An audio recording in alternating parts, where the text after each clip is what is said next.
So I was trying to wait for Jeff and those guys to get here.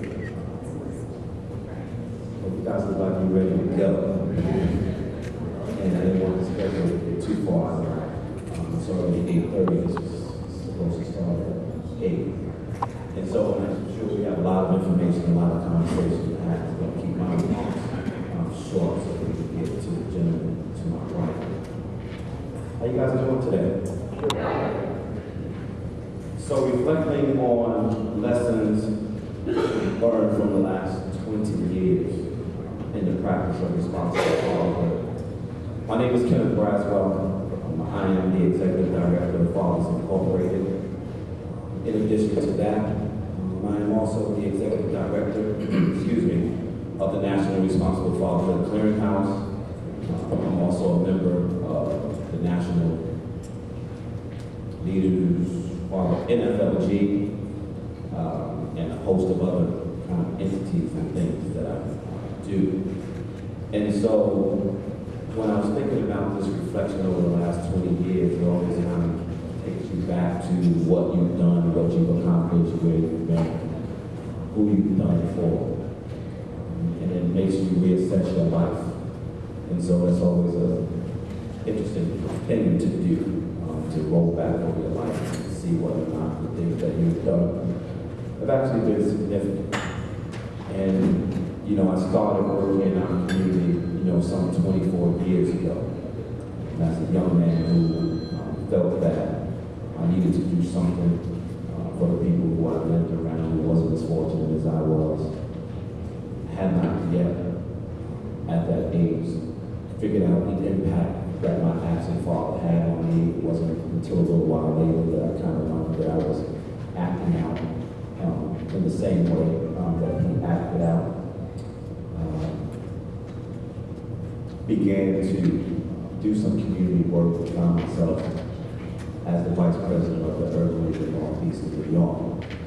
And at the Urban League, we did a lot of work in workforce development, manners, to which we called it back then. Now we call it soft parenting skills. Then it was manners, how to set a table, how to say thank you, how to do all those kinds of things. And what I learned is that I've been working with men and fathers a long time before I called my work fatherhood work. That we spent a lot of time, or I spent a lot of time working directly with men. In addition to that, published a newspaper for 11 years, was in radio broadcasting for 15. This is all simultaneously. This is not, in a row, so I ain't that old. I just did a lot at the same time. And found myself in a situation with the mother of my youngest daughter, where we weren't getting along. And we both found ourselves in family court. But not for child support, we were there for custody because as relationships go, I found a new honey. She didn't like her. She wanted to, and I'm not saying anything that's part of my thought process, I'm telling you what she told me. She didn't like it, and she wanted to control the process of how I managed my daughter. And so we found ourselves in family court. But the interesting thing, and God has a way of helping you find the right person, even when you don't know you have the right person. We're sitting in family court, and the judge is in front of us, the law guardian is between us, and we can cut the thickness of the bone, with a knife. And we both sat there silent as we heard people speak on our behalf. And it just didn't seem right. And we walked out of the courtroom, and when we got outside to the curb, she turned to me and she said, "This is not how we're supposed to raise our child. Government should not be in the midst of raising our child. We both have the capacity to raise our child without being in the system."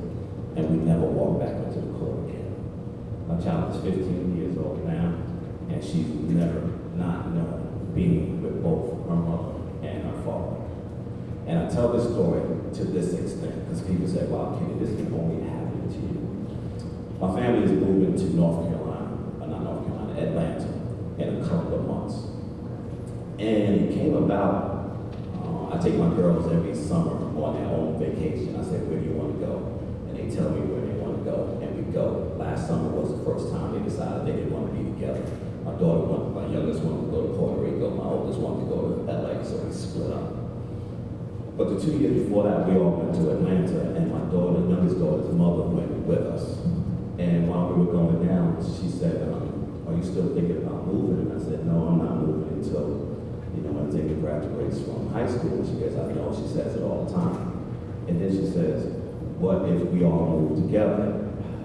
And I said, "That's some next level stuff." I said, "Think about that. What kind of proposition are you proposing here? I don't know if my wife can handle this." Tell her this. And she goes, "No, I'm ready to move. If you're ready to move, let's consider someplace to move, and we'll move together." Long story short, about 4 months ago, my wife and her and the kids drove down to Atlanta, surveyed the land, looked for schools, looked for daycare, looked for housing, looked for communities, and came back and said, "We out of here when you're ready to go." And I said, "I'm ready to go when you're ready to go. We're going to be out of here before school starts in August." And that's our relationship now.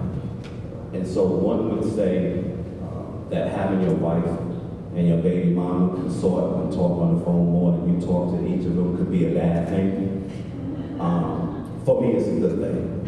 Because one of the things that I learned in this relationship is that my stepfather had 7 kids by 4 different women. And as I grew up, I never remembered a time that when we were together that all of the children and the mothers weren't in the same space. And cordially in the same space. And so what I learned is that this lesson about the broader scope of what family really means is not defined solely by legal relationship. That is defined by blood, is defined by love, is defined by those things that really encourage us and passion, and gives us passion to do this work and to ensure that our children have an environment where they can equally share the love of all of their parents without feeling like there's a competition to love one parent more than the other. Does that make sense? And so that's a lesson that I've learned over the last 10 years, 15 years. But there are 3 lessons that I learned that I'm going to share with you, and then we're going to move that way now so we can get them to talk about their lessons. And these are lessons that are off the beaten path a little bit. The first one is, every place that I've seen a champion of responsible fatherhood in the workplace, fatherhood was nourished, it flourished.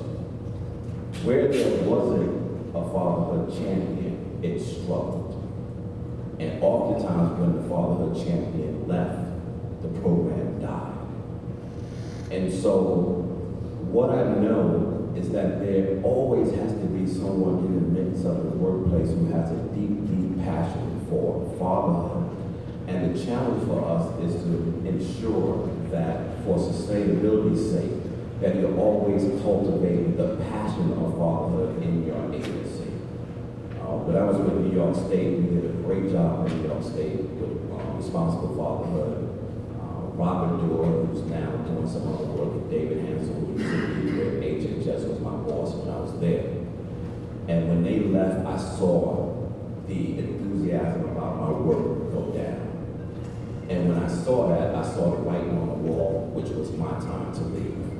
And when I left, it wasn't 4 months after I left that New York State stopped this responsible fatherhood program. And I've seen that happen around the country, where when the leader and champion of responsible fatherhood work is no longer in existence, neither is the passion to work, and we have to do a little better at that. The second thing is, as a not-for-profit, resources and funding has always been an issue. It didn't start with responsible fatherhood work. I listen to some conversations sometimes about folks who are doing responsible fatherhood work, and they kind of talk about there's no money, there's no funding out there. There's money and there's funding out there. If you want to see money flow, sign up for the Community Foundation Center's website. It's Philanthropic Digest News for their newsletters, and they have 3 newsletters. One of them is all of the philanthropic money that moves. The other one is all of the foundation grants that exist. And the other one is just used in the philanthropic field. And I get these emails each and every morning. And every morning I see, I'm talking every morning, I see at least $50 million move every day. There's money out there. We're just not looking. We keep looking for fatherhood to be in the title. Fatherhood isn't in the title. Fatherhood is in the work. And if you look deep enough in the work, you will find a place for you to apply for a host of money that is out there moving each and every day. The last thing, and this is a challenge to you in the audience, and I'll try not to say this too hard. I remember getting up in the morning after not doing well in school, and I thought that I was out of my mother's grip before I went to school in the morning, and 5 minutes before I walk out the door, she snatches me up in the corner. She chastises me about what has happened. But after she chastises me, she then tells me how great I am and how I can, and her expectation that I do better.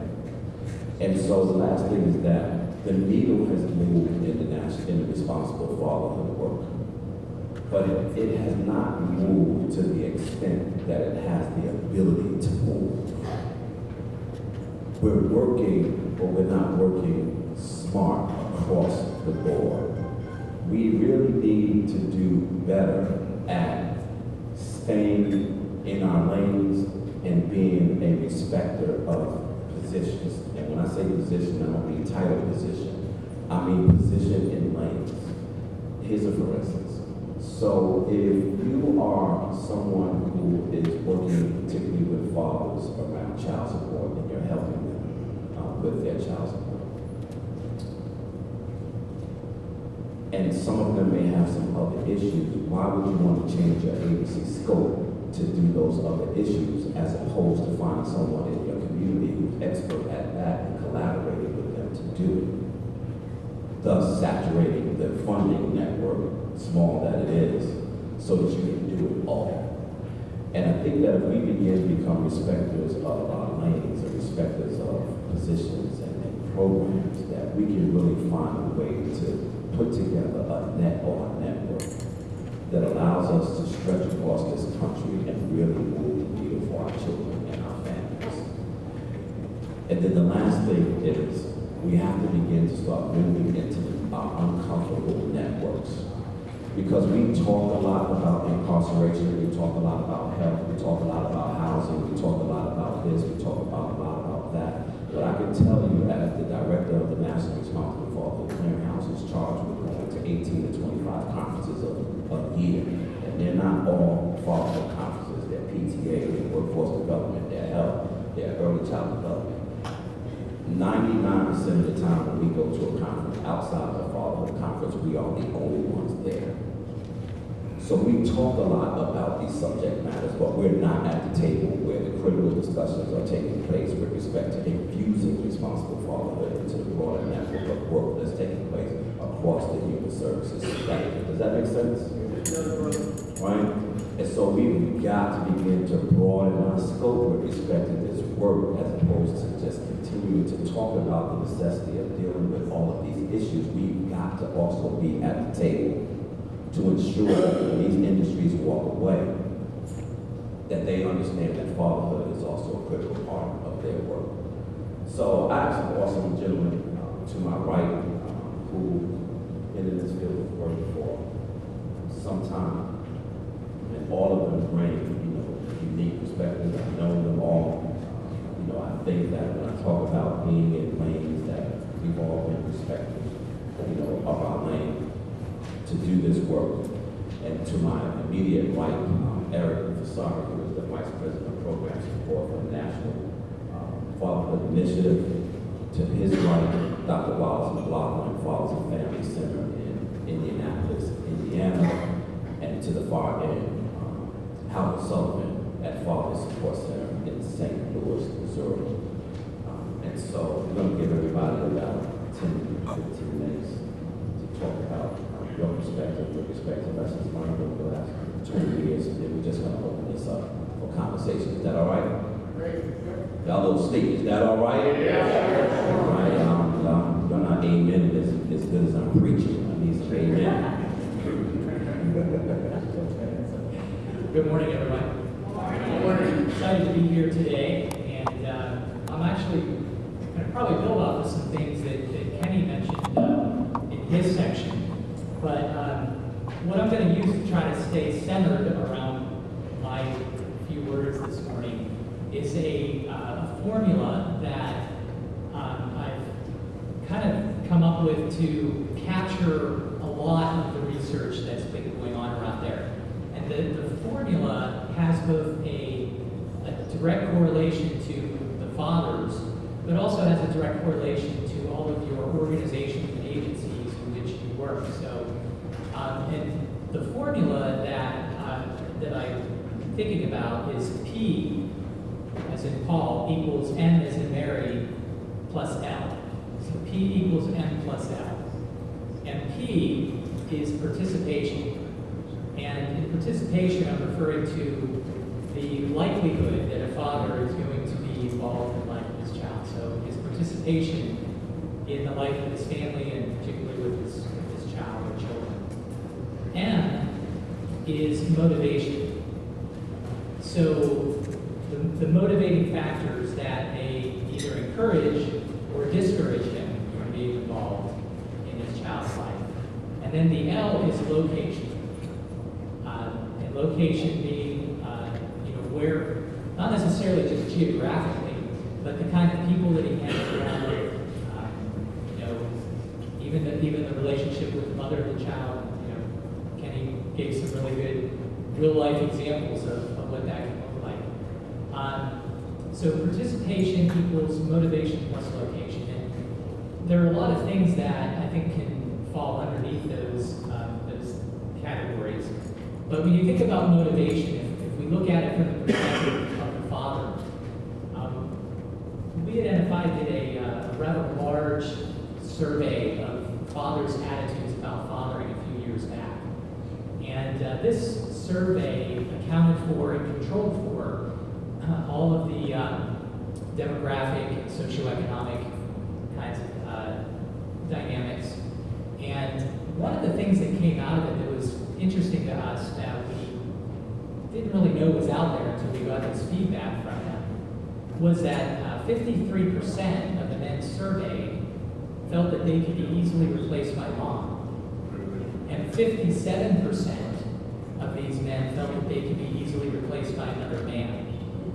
And that was the one that really leapt out at us. And so we began to basically capture this idea within the term of replaceability, this replaceability factor, that the majority of the men out there, fathers out there, believe that their role as a father is nice but maybe not necessary. And there are all kinds of reasons and contributing aspects to that, both socially, culturally, maybe in their family of origin and what they've seen modeled in their lives, in the media, and all these different sectors out there, that these fathers are getting these messages that they are easily replaceable. And that, to me, really goes to the heart of motivation, right? Because if you think about it, we're all going to face challenges in staying involved in our child's lives if we're parents, right? No matter the relationship with the mom, I mean, certainly that can exasperate situations, but we've all got challenges. But sometimes the only thing that's going to get us through is if we know that we have a unique and irreplaceable role in the life of that child.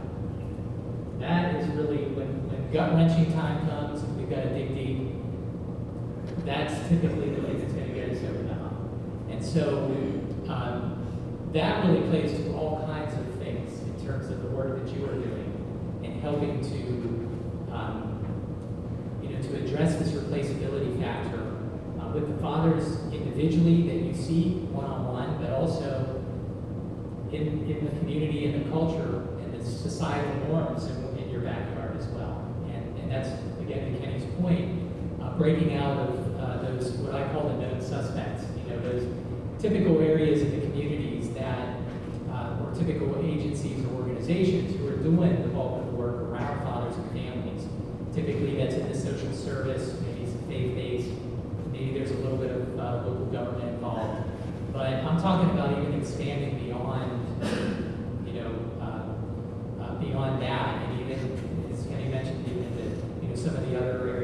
health care and, some of the child support enforcement and reentry programs.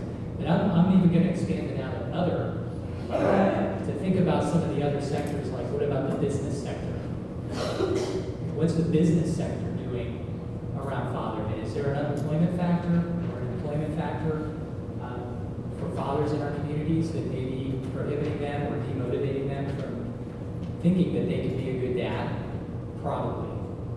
But we have to engage them in a much more meaningful way, not just calling them and asking them to, provide support or financial support for an event that we're doing, but to actually get them around the table and engage them in certain things, and to let them know that if they're helping their own employees, their own fathers and their own staff balance work-life issues, that they're going to have less turnover, they're going to have less sick days. So there's a bottom line kind of thing that you would need to communicate to them about that, but then to actually get them around the table to help provide some real solutions around responsible fatherhood. So that's just one example, but you also think about the media.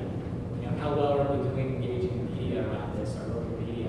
And again, not just inviting them to come to events, but to actually have them around the table to get them engaged from that regard. So motivation is key from the perspective of the father, but also as an organization and agencies, as community leaders, are we motivated?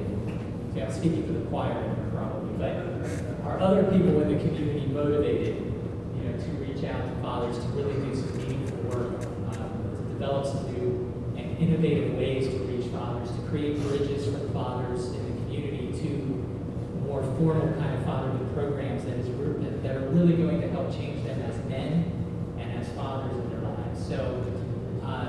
So under location, I've talked a little bit about that initially, but the relationship with the mom, that's one of the other things that we're seeing out there across the country, that now that we do have a much higher percentage of fatherhood programs and a higher percentage of fathers going through some of these programs, they're coming out on the other end, understanding their unique and irreplaceable role as a dad.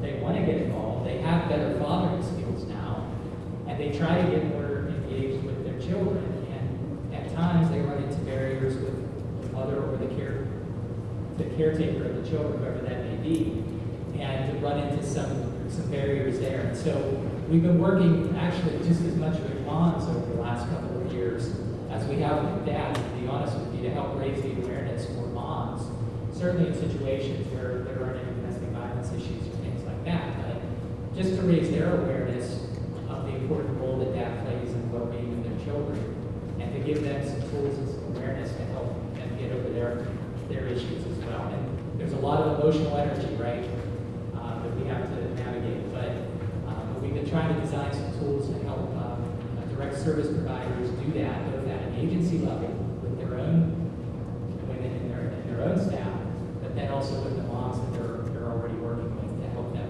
open up the door to be a gateway to the fathers and their children. So we've developed some things along those lines just because of what we've heard from the field. And then lastly, the last thing I would just mention is another area that we've seen a lot of traction in has been around community mobilization, which is much more of a macro approach. And we've seen a lot of attempts over the years of communities that come together and to try to do a more organized collaboration around fatherhood. And it is a real beast to try to manage, to say the least, because you're bringing in people who all have their own unique things that they've got to report on, and their own outcomes, and their own funding sources, and their own ways of getting to families. But to try to integrate and to create a framework around that where everybody is going towards the same vision, that's a whole other challenge. And so we've been doing a lot of work around community mobilization, engaging all 11 sectors in communities around fatherhood. Right now we're doing some at a state level, and doing some at a county level, and even at a council district level. We've done some things even at a city level, using a 3-phase community mobilization approach that gives a framework for them to make it their own, but just to provide them a framework to go through that process. So anyway, P equals M plus L. Just remember that, both from a perspective of the father himself, but also from your perspective your role as and with your agency. So thank you. Thank you, sir.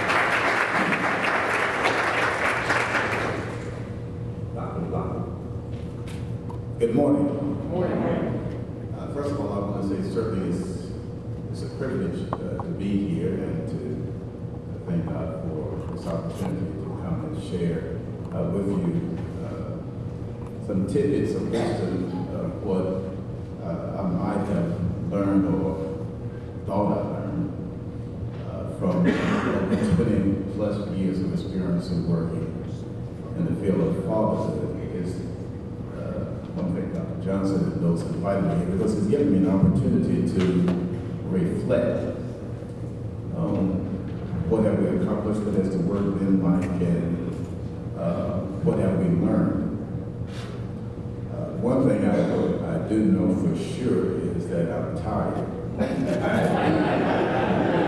That's a good one. And the work has changed. It's not the same when I started back in 1993 and before. And it's really a good time to look at retirement.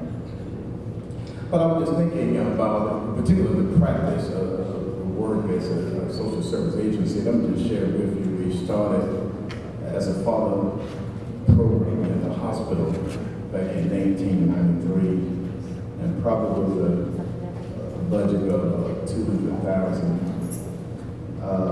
And we've been here for over 20-some years, and we have a staff of over 30 people, a budget of about $3 million, and 2 sites.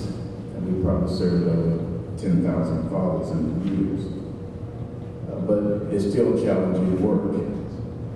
Here's a couple of things I've learned from practice. There's a thing as I was reflecting that's helped us to be successful in working with fathers so that they can be responsible, engaged men in the lives of their children.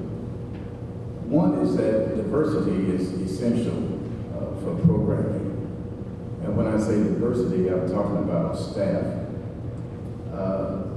As strange as it may sound, diverse staff is critical because it affects funding, modeling, and even staff development and learning. There are some places I can't go because even when the program first started, it was perceived as a program just totally serving young African-American men, and it really affected a lot of our funding. So having a diverse staff makes a difference in whose boardroom you go into and how you get funding. And so that's critical in terms of age, in terms of education, in terms of diverse life experience. Diversity is critical in terms of funding. We can diversify our funding base. We see national, federal, state, local, corporate, individual funding. What's also I found of lessons learned is you really have to have a diversified population you serve. We started out targeting young African-American fathers, young inner-city fathers. But that work can be very draining in terms of the same old. You've seen one, you've seen them all. That don't have a GED, ex-offenders, just a plethora of issues that drains you. And so if you don't diversify the kind of fathers you serve, it's not refreshing or it causes burnout. And we did it this year, and it was very refreshing. Just give you an example, because earlier, a couple of years ago, I found my wife and I discovered that my son was on the autism spectrum with Asperger's or PDD-NOS. And I began to talk to other young fathers in the center about them having children with special needs. And so we had an inaugural symposium on fathers with children with special needs. And it was so refreshing to be in the audience and to see men from all races, all ages, all incomes.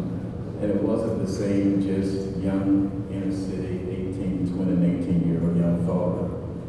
If you don't have diversity of those who you serve, you'll get drained and burned out. And you need to look at the whole gamut of fathers that you serve from all sectors of life, and that's how we've expanded and keep a refreshing attitude in the program. Diversity also means in terms of the employees. There are some employees who will hire offenders, ex-offenders, some who will not. We have transitional subsidized employment. We work with staffing agency, working for a plethora of different funded employers to make our work work. We've also learned that what's key to any successful program in the 20 years, I say it over and over and again, just 3 words, like they say, real estate, real estate, real estate. I say relationship, relationship, relationship. You have to build a relationship with your participants and clients and respect them and be real. The relationship that we've established with our participants is our best security system. In terms of the violence and in terms of the mental health, I thank God that in the 20 years, we have not had any serious incidents of violence, even though men have brought guns on site, even though they threatened to shoot one another, go to the car and get a gun, even though some are schizophrenic and bipolar and go off on you.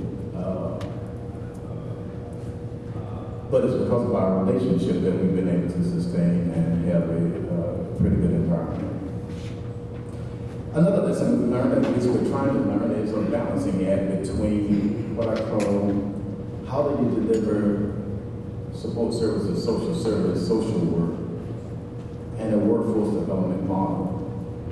It's a tension, yin and yang, in terms of you want to help some guys, but then you also want to deliver to employers, men who are ready for employment. Do you kick them out of the program because they come late, repeatedly come late, and you know if they've been on the job, they could not do well on the job.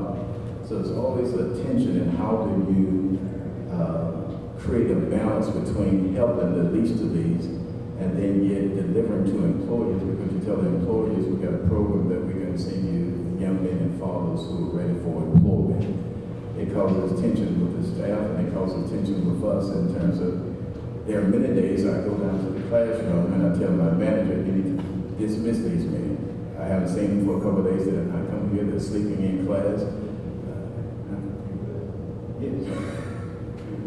But then he's saying, well, Dr. Wallace, but they don't have anywhere to live. You need another situation. They just got out of jail, this and that. And so there's always a balance of what you're trying to do and working with the young fathers and how do you perform that balancing act. What we've also learned over the last 20 years, I think, is also, while we think it's a great measure, voucher assistance that we give to men, and each year I'm sure we give over $200,000 or so in voucher assistance for driver's license, transportation, housing, all those things. And if it was not for that assistance from the little endowments that we received, if we were not able to provide voucher assistance or barrier removals, it certainly would affect our retention. We see men because they constantly come back because they know we will help them with bus tickets and transportation. But then, when do you stop helping? How do you help move them towards self-sufficiency?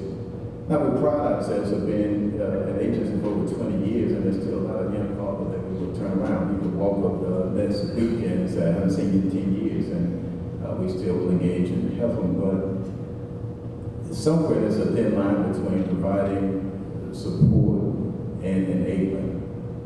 And so what I found, some young fathers that we work with seem never to be able to move towards responsible fatherhood.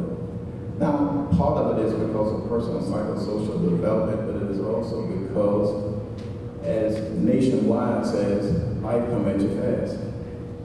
And there's constantly something happening in their lives that when they take 5 steps forward, something happens and they take 2 steps backwards. And are you going to always be there to help them to move toward self-sufficiency? And it's an arduous task to help them to move towards self-sufficiency.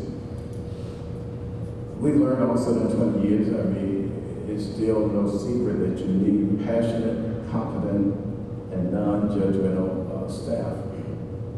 You have to love this work. It all ought to be a calling. Because you really have to immerse yourself in the data and the life of the man that you serve. I've learned the hard way that also with this work that building staff morale is critical. We pride ourselves in the last years as an agency, a social service agency, in this kind of work, you can easily get burned out. But we've had very little turnover. People stay in our agency 10 to 12 years and never leave, and then others are knocking at the door that want to be hired by our agency. So we do a lot for staff morale. I think if there was a key factor for our staff morale, I know this sounds crazy, but it's humor. I have a sense of dry humor, but I use humor to keep people engaged and feel good about the work they do. Because you're pricing things in terms of the issues you have to face with and deal with, and so we have to laugh with each other and laugh at each other. Otherwise, this work will take you out. I found in terms of successful program that on-site is better than referring out if possible. We've had a tremendous GED program. We've helped over 1,000 men and women get their GED because we have GED right there on site. We have our job fairs right on site. And the other last couple things I would just say is that we found there's a shift in what's happening. There were a lot of notion for child support and working fathers. Now is the criminal justice system. And our biggest partner now is the police department. And so we've also learned a lesson that the best way to get to use fathers for fundraising, they are a key factor to help us to raise funds. And the last thing is, I found that having people of faith to work in your agency really makes a difference, even though we're not a faith-based organization. Thank you.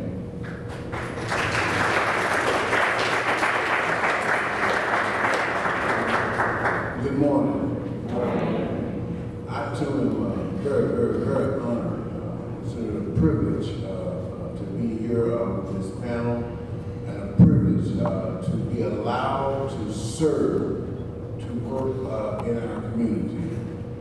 One of the things, Jesus' guys, I think it was Dr. Thomas, he asked Jesus, what should we do now as he was leaving? And Jesus responded, take care of the poor, for they will always be with you. And so I feel an honor and a privilege to have the opportunity to serve. And I thank NBCL and others for allowing me this opportunity. Well, anyways, all been said. I mean, what more do we need to add to what has been said? Primarily Dr. McLaughlin. McLaughlin is one of the guys I consider to be my mentor, because I stole all of his stuff back in 1997. We were moving into Fatherhood in our area in St. Louis. I had been asked to move it. I heard about McLaughlin and his work, and so we invited him down. I didn't have a clue. I just graduated with a master's degree from Brown School of Social Work, and so I knew that I didn't need to recreate the wheel. I knew the value of replication, and so once McLaughlin came down, gave us a presentation, I pulled him to the side and said, brother, I'm getting ready to do all of that. He told me, good luck, because there's no money to support us. I just quit my job as a school social worker. Lord have mercy. What I've done. And so with that being said, I go back to what Kenny said earlier. Funding is there. At the Father Support Center, we impact outcomes for children. I didn't say father's rights, did I? I didn't say give me child support, did I? Child support is not the enemy. I didn't use any of those terms. We impact outcomes for children. I mean, as Kenny pointed out, I don't see the 50 million he's talking about, but it's there. I don't spend any time like that. Money is available when you're working with children. When you're working to enhance families. And I learned that at a very early time, in 1997, while I was told there was no money. And as I explored what I was going to be doing in order to bring about a responsible dad, I started to pursue dollars for that. There was dollars available for parenting. There was dollars available for child abuse prevention. There was dollars available for relationship skills building, called conflict resolution, anger management. Dollars were available for domestic violence prevention. Those dollars were available for job skills, job training. Those dollars are available for health and wellness. And so we began to, Kenneth mentioned it earlier, to pursue our local funders. And I like to talk on the subject of the dollars and resources, because without the dollars and resources, all you have is another good idea, and we all got plenty of those. Okay? So we must look at the various mechanisms that are already in place that will support the work that we do, which leads to sustainability. Now, I wasn't as fortunate as I think Kenneth mentioned he had $20,000 or something like that. Somebody said $200,000. I had $750. That's what I had. Well, today our budget now is about $3.8 million. And we grew that dollar through our local supporters, our state supporters, because you can talk to those people. You know, it's very difficult to travel back and forth to DC. Relationship. And being, I've not stepped out of my lane. Over the years, I've had a whole lot of folks try to get me to change the fatherhood work to something else. I said, you do what you do, I'm gonna do what I'm doing. Okay? The other thing, as the president and CEO, a significant amount of work that I do is to manage our area stakeholders, to manage our area politicians, our area corporate leaders, our area community social service providers. I want to change the culture of how we view social services. When we give resources that impact families, you do not have a family without a male somewhere in that picture. When we provide Section 8 housing dollars to a mother, and we have a rule that says the guy can't be involved. Now, I don't know what goes on in your community, but the community that I grew up in, he's there and he's involved. He may not be there when you show up, but he's there. So we want to change the culture in our area, as well as nationally, on how that type of situation is viewed. Funding. I sat in on a very, very good sustainability conversation yesterday. It calls for this other note I made, work. This is not an 8-hour-a-day job. There is ample funding support in our local communities. We have to become creative, and we have to create the relationships necessary. The one I said in, the presenter was talking about how they receive funding support from one of the parking places where people go to park their cars at. Ingenious.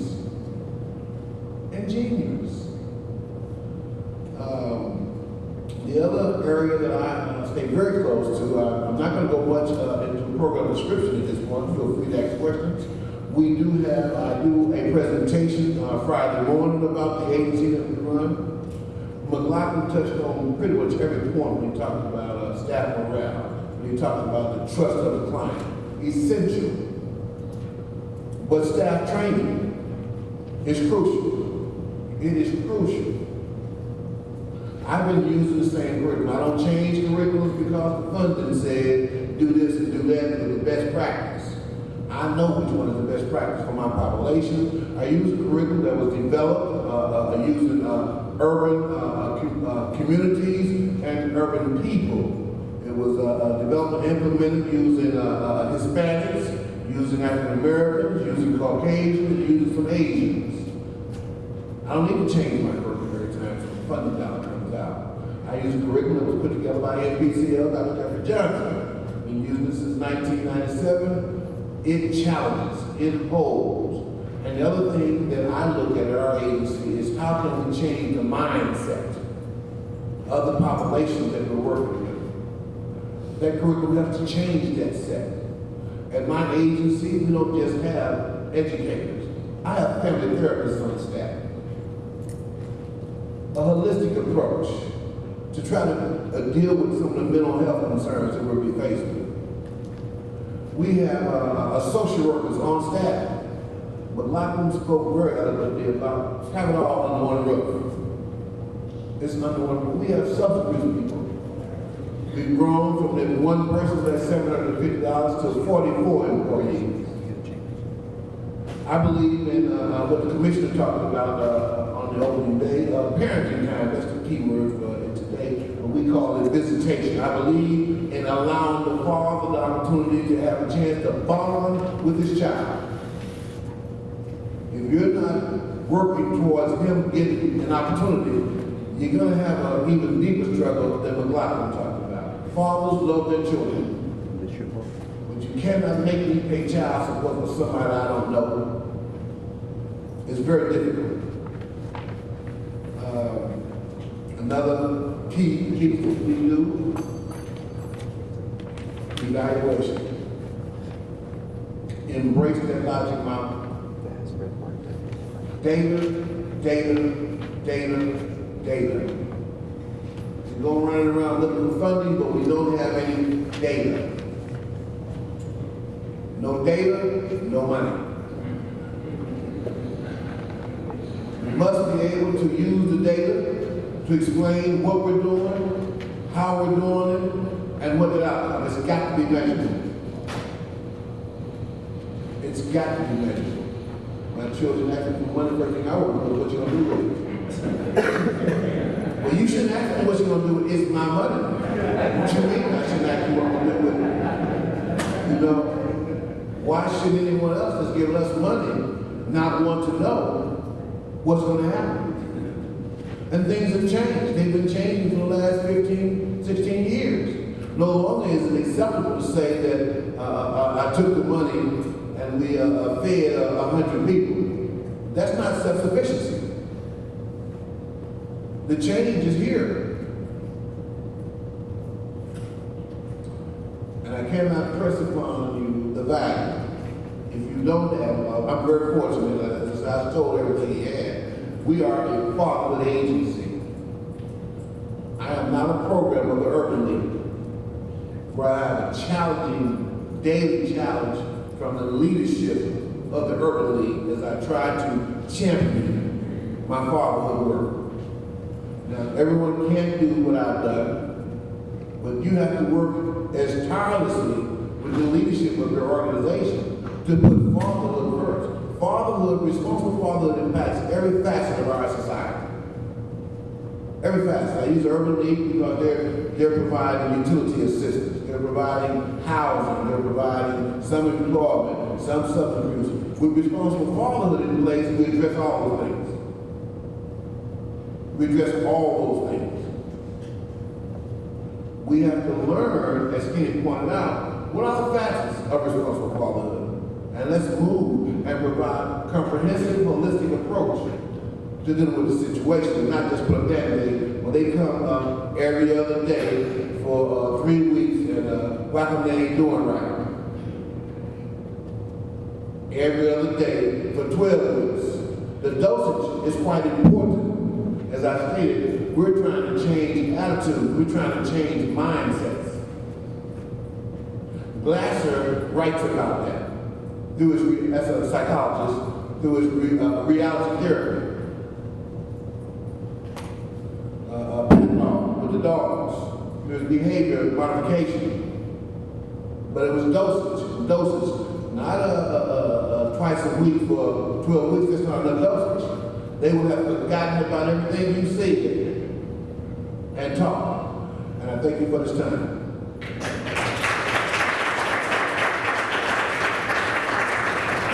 Yeah, let's give all of them another round of applause.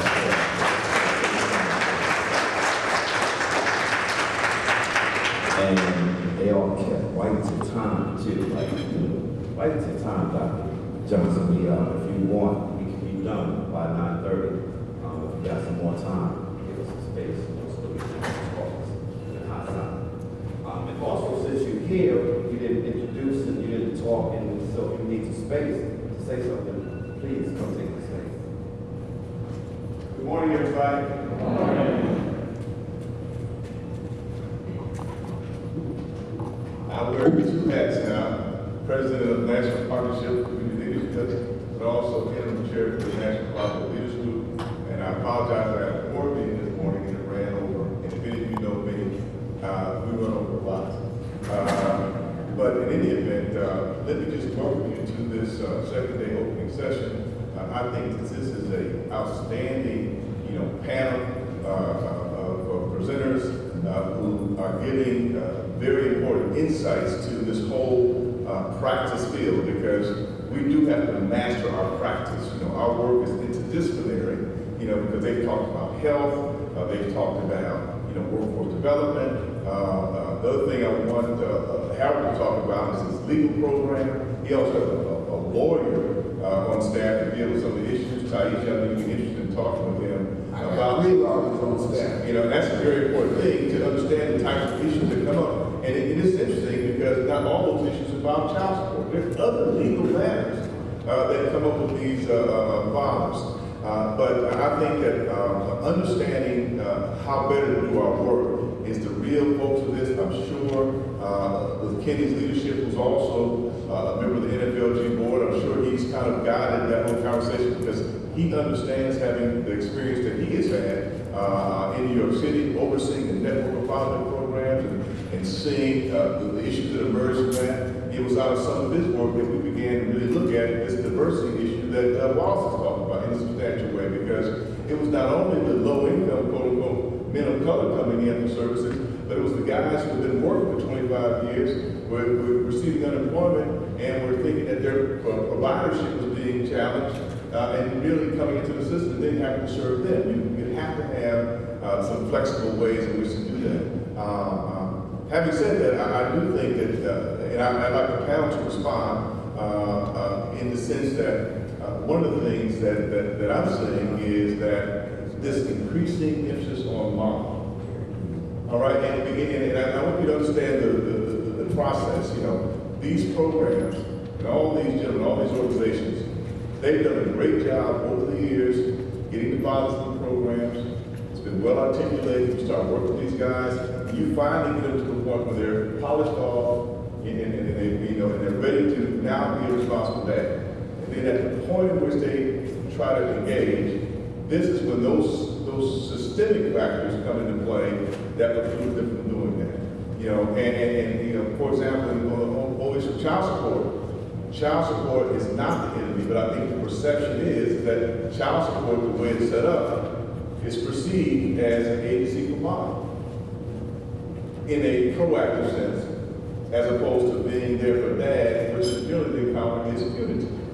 And then you have no issue that the way the policies are set up is that even if a guy is paying child support, there's no guarantee that it's going to guarantee access to his child.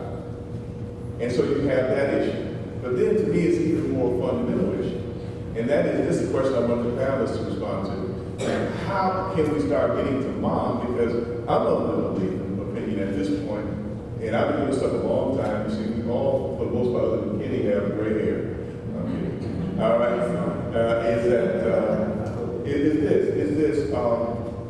when are we going to start bringing moms to the programs too? In other words, what I say to a lot of practitioners who do the fatherhood work, take the moms to the fatherhood program too. Because if the mom was not there, because we put a lot of emphasis on the sons, if he was not there for the sons, he wasn't there for the daughters either.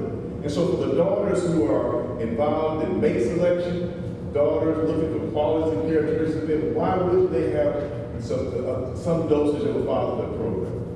But at the same time, I think that moms need to go through their own responsible mother program. In other words, if we're talking about dosage, and we know that dosage varies by site, a lot of it has to do with how much time you got to work with these guys.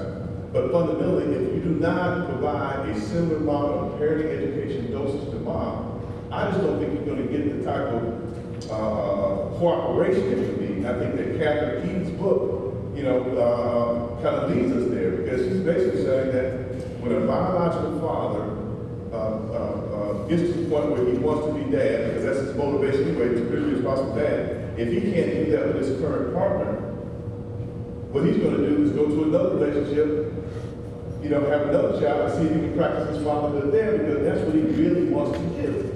And to me, that's an issue for mom. Mom in a support group. I said, let's talk about the mom issue.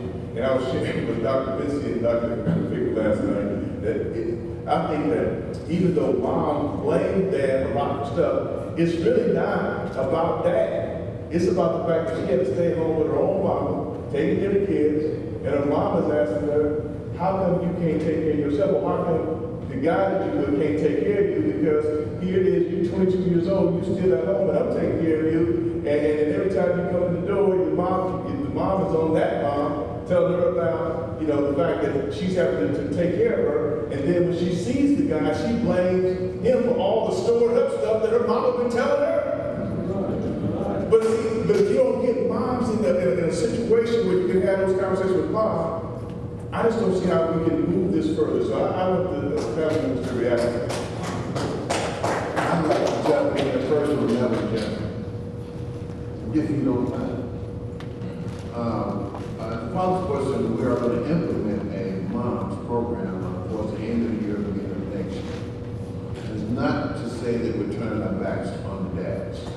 But at our agency, our overall work is to impact outcomes for children. Our vision is to have cohesive families in our communities. We too have served well over 10,000 men. We have 3 locations, and 1 location is a double, which means we're doing 2 classes at that location. So we're touching guys. And over the last 17 years, I know that about 60% of our men that complete our program, they stay involved. Over the last year, which is our most recent tracking, we have 77% of them stay involved, come back, stay in the Lord, stay in the 80% of them stay in the life of their children. Our agency works to change the mindset, to change the attitude and behavior. And as you know, in our society, some of our societal norms has impacted the behavior. So if we're impacting societal norms, impacting behavior on our males, it's also impacting behavior on our moms. And in the populations that we work with, the moms have need of some attitudinal adjustments as well. This guy comes out of this program and he's ready to be a different thug. He's ready to be a gentleman. He's ready to pull his pants up. He's ready to open the door for you. And she don't know how to take that.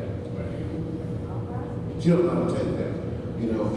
He's ready to be somewhat of a gentleman. He's not going to have no organization. He's moving in that direction. And she don't know how to take that. And we have a curriculum, I mentioned earlier, that was created by NFLG. It has been adapted. It is almost the same thing, but it's just becoming more ginger, because the curriculum is about changing attitudes and behaviors.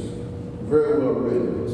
But we need to work with our moms so that our moms understand the behavior they need to be exhibiting, not only for their little boys, but for their young ladies as well. There is no need for our young ladies to dress the way they dress, for our young ladies to listen and bop to that music. It's called them all kind of funny names, and they just rock into it. So that means that there's something wrong coming from the modeling from the home.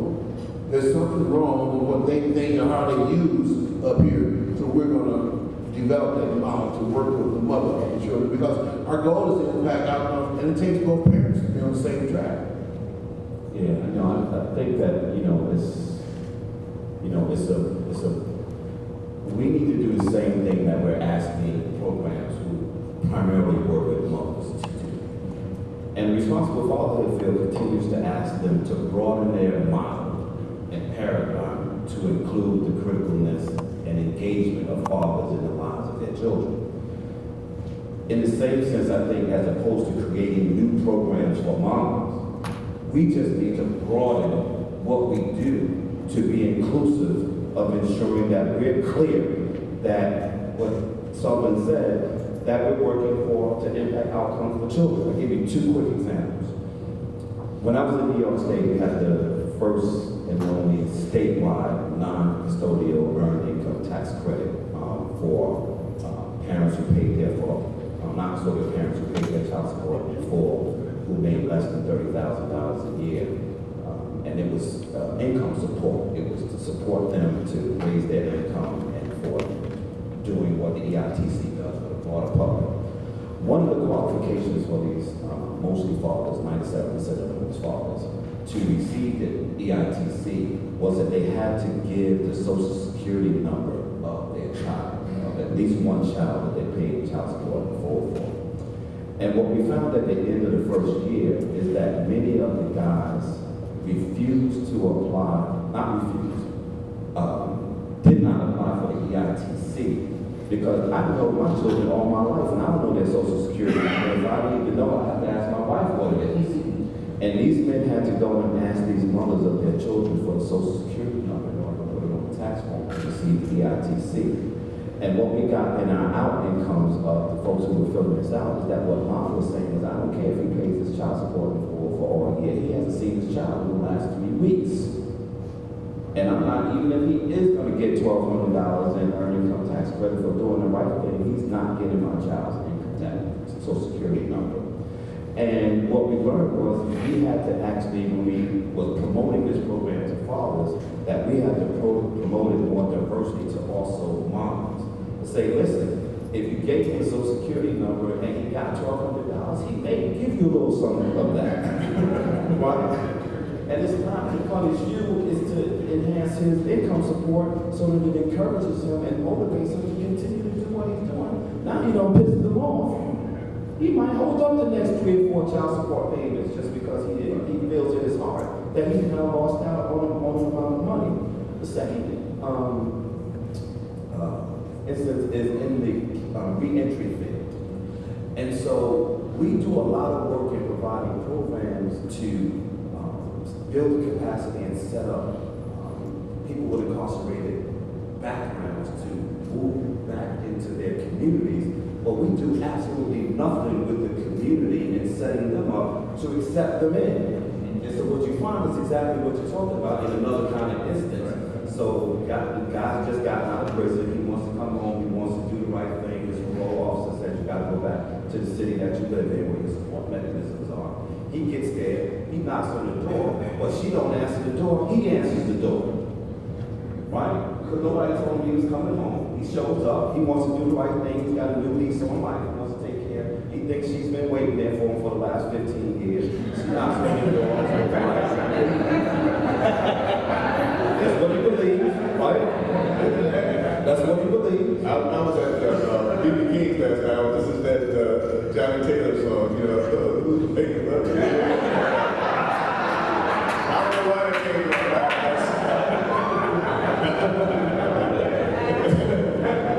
And Raheem answers the door. And he want to know who he is because she hasn't spoken to Raheem about him. They didn't know he was coming home. But the door opens up, the kids see his face, they know who he is. And they run to the door because they've been waiting for 15 years to see him. But no one has dealt with her, no one has dealt with him, no one has dealt with the children, no one has dealt with the support mechanisms that gives them the ability to be able to step back and say, whoa, whoa, whoa, we got to do this a different way. And I think that happens when we broaden the paradigm of the work that we do to include the entire family without having to release ourselves from sticking to what's true for us in our calling, which is responsible fatherhood work, but really staying focused on impacting outcomes for children. I think that's our All right. Now, just real quick, I wanted to mention, from our perspective, the National Fatherhood Initiative, that dovetail on what Kenneth was just saying, it's a challenge sometimes to get it to prevent that mission creep. We're primarily focused on fatherhood for the best interest of the children. I mean, that's what we're focused on as well, improving the well-being of children. But sometimes if we start to move out, it can challenge us in that mission creep. So really how we address that, when we developed first our Mama's Gateway curriculum for moms, the goal for that is always the relationship between the mom and the dad in the best interest of the child. So we use maternal gatekeeping in that first is just a 3-session, we call it a father not a very intensive kind of program. But what we found from the field after we released that, which has been about probably 7 or 8 years ago now, is that we heard from most of the organizations that they were first starting as a staff training program for the female staff. And many of these agencies, these social service agencies that are working with families, many of them are, dominated by women in the staff, right? So there's an organizational tier to this that, some of these agencies are only going to get as far as, they're comfortable working with men. But if you start with them from the perspective of the mom, that creates a bridge then to open up to raise awareness. But then because of such a great demand from the Mama's Gateway to have something more intensive for the moms, we just developed about 2 years ago Understanding Dad. And I was blessed to be able to be part of we actually piloted this in a few communities across the country. One is raising her hand over there, right? So, and we in Pittsburgh was one area that was in my hometown, so I was able to go and spend an afternoon asking questions, doing a focus group with about 35 moms who had gone through this Understanding Dad curriculum. And it was powerful for me too. I mean, it was amazing to see and to hear from these moms, like their eyes opening up and the light bulb going on, that, hey, you know what, I didn't even realize I was doing some of the things that I was doing to prevent the dad access to the child emotionally or physically or spiritually, emotionally, all these aspects of it. And it was really a powerful experience for me as well, to actually see it firsthand from the moms who had gone through these 8 sessions that start with helping her to look at the relationship that she had or maybe didn't have with her own father. And how does that impact the relationship with the father of her child? And how does she then look at not just the relationship with her father, but with what was the dynamics between her mom and her dad?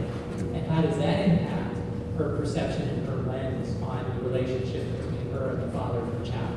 So that's the first half, the first 4 sessions. And then the second half of it is giving her specific tangible skills, like we like to say, to speak dad. So it's a lot of communication skills on how do you communicate with the father of your child in a healthy way, always with the best interest of the child in mind. So that's what keeps this whole thing centered and focused. But then giving her practical skills.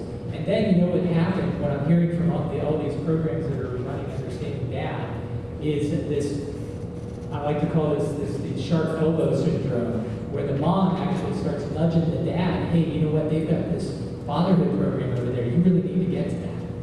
And they've told us that now the moms are the biggest recruiter to the fatherhood programs to make sure that the dads are getting to the fatherhood program. So that's just a quick snapshot of some things that we've learned just in addressing the potential mission creep, but making sure it's focused on fathers, but also how and what kind of feedback we're getting from the moms and other female staff. Thank you for And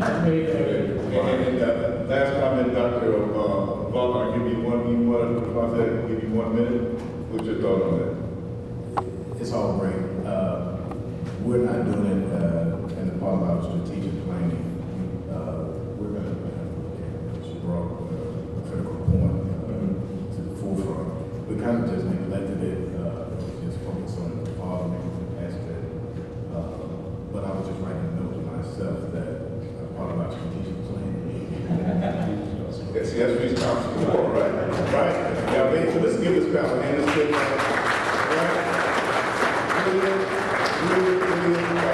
feedback that we received. Let's thank our moderator, Kenny Braswell, the job he's doing. You can't leave out of here. There's a guy standing back there with a closed jacket. He's a former police officer. And he said you can't get out of the room until you send your evaluation. Okay? Thank you so much.